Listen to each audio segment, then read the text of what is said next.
Today I'm going to make for you your very own ground beef. You can make it for cheeseburgers, you can use it with some ragu sauce, with some cauliflower rice, make like a Spanish rice mixture. But okay, so here's what you're going to need to make your own ground beef so you know what's in it. Alright, I have some beef chuck short ribs, and I have some boneless beef chuck roast. Okay, and this chuck roast weighs about 2 pounds. Alright, and the amount of ribs I got is about 1 pound. So I'm going to show you how to cut this up really quick. And then what we're going to do is we're going to get this cut up so that it can go into the meat grinder. And then we're going to have to chill it for about an hour before we can run it through the grinder. You want to preferably get boneless ribs, but the butcher didn't have any boneless, so I'm just going to cut the bone out really quick. So see, there's the bone. And I'm just going to cut this in half. And see, there's a lot of fat and marbleization in this meat, so it's going to make a great burger. All right, so again, I'm just going to cut the bone off here. And this is so that you know what you're consuming, that it doesn't have any maltodextrin, or and you know exactly what it's made out of, so you're not buying ground beef at the grocery store not knowing what's in there. It could be anything. We don't know what they put in there for us to eat. So I like to make my food myself as much as possible. So instead of buying ground beef, I'm going to make my own. Alright, so I'm just cutting this up into about 1-inch chunks so that they'll fit into my meat grinder. Alright, so that's all of the short ribs. Now I have the chuck roast here. And you want to find one, that has some fat on it and a lot of marbleization, because you need some fat in there. And then I'm just going to take this like this. I'm going to cut it long ways like this. But see how it's really hard to cut right now? It's because it's warm. So if I was to put this through the meat grinder right now, it's just going to mush it all. It's not going to come out in the pellets like I want. So one thing, when you grind your own meat like this, you want to make sure that it's chilled. If you're going to be right there to take care of it as you go, you could put this all in a freezer bag together, and you could put it up in the freezer for about 45 minutes so that it's not frozen, but it's really chilled. So I'm prepping this right now because we're going to go to the park. And then when we come back, I'm going to show you exactly how to grind it and what you're looking for when you're grinding it. Okay, and this is probably going to make about 3 pounds of, ground beef.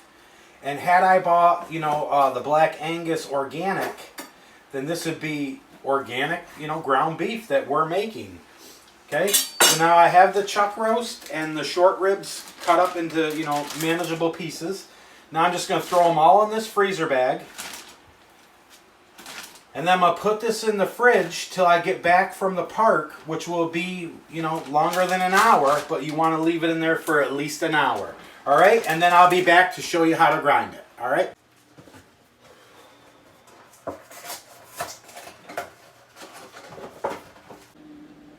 All right, here we are. We're back. It's been well over an hour.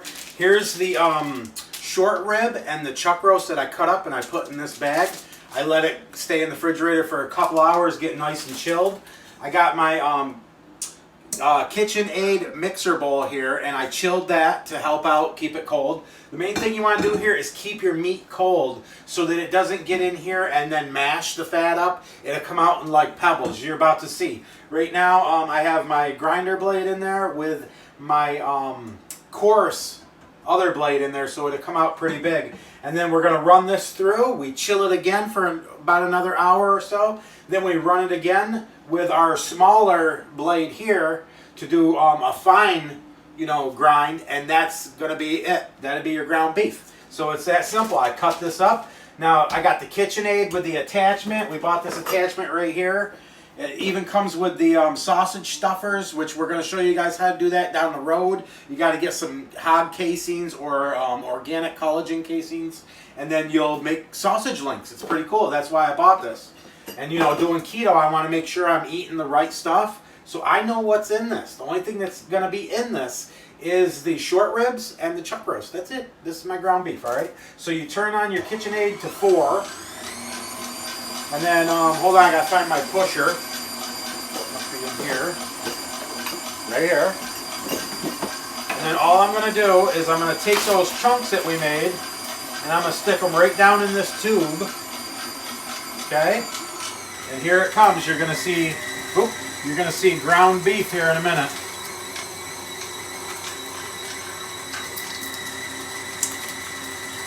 Okay, see it's coming out. Now I'm going to push this down in.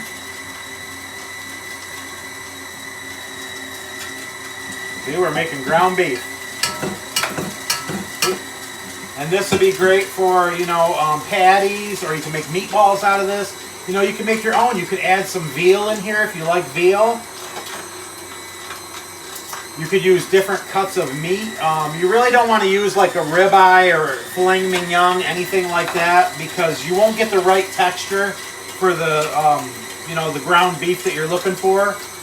So chuck roast is really good because it's, you know, got good marbleization, good fat in it. If you get the Black Angus up at Aldi's, for the Black Angus meat, that goes through a different standard. So, you know, you're doing better as far as your health, eating healthy meats. They haven't had any antibiotics or anything like that. And we're going to push this down in there again. And I mean, this attachment, I love it.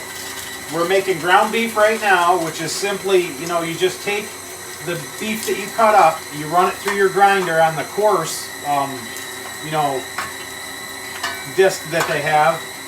And then we're going to chill this again, and we're going to run it again with the fine blade. And then that'd be it for this. You don't add spices to your ground beef until you're cooking it, especially salt, because it will dry it out. Now, when we're going to do the sausage in the next video, you'll see that that's different.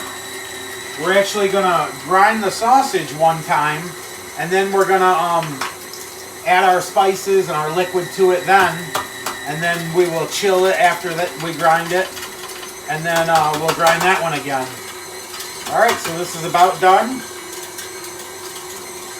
Okay, so then you just shut this off. Get the rest of your ground beef off here, and then we're going to take this off and clean it. I want to just show you really quick what's left inside here.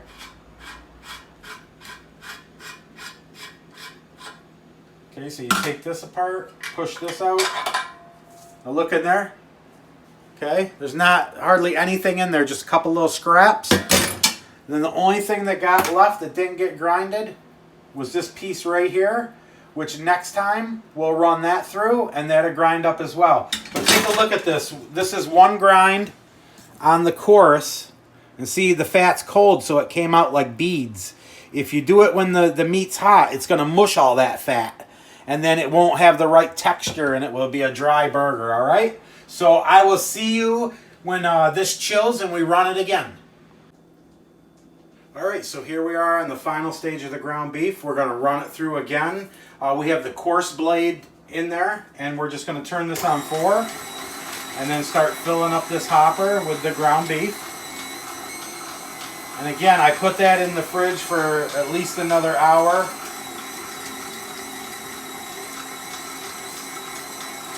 And this second grind will be enough for the ground beef.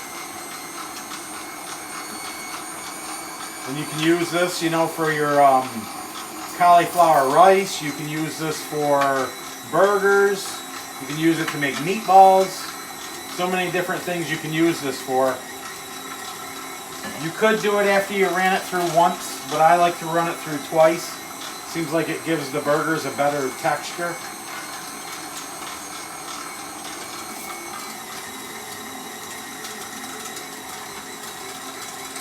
You know, for the 20 months when I first started keto, I didn't even think about doing this for myself. But now that, you know, I'm trying to get healthy, I want to make sure what I'm consuming is good and I know what it is. I don't have to guess what type of meat they used. You know, was it organic or not?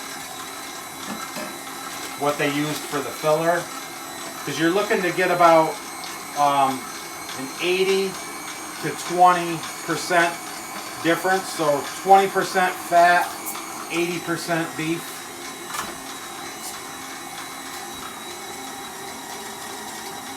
Just keep pushing that through. You see, this is going to make quite a bit of ground beef. Once it gets slippery, it's a little harder to get that out of there.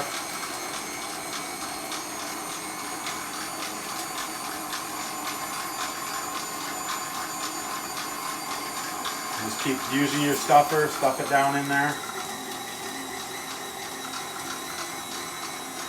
We're almost done. And then we can package this up into meal-sized bags and freeze it in the freezer. And when we need some ground beef, we can just take this out the night before, let it thaw in the fridge, and voila.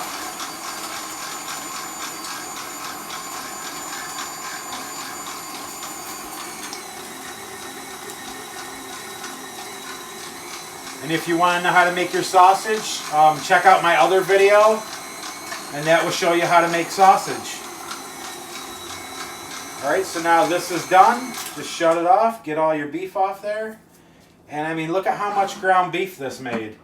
And then you could just take this, you know, get your... I normally would weigh them out to about 4 to 5 ounces. And then just make yourself your patty. There you go. You make this right into a cheeseburger.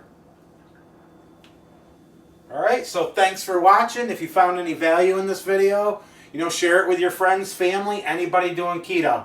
Bye.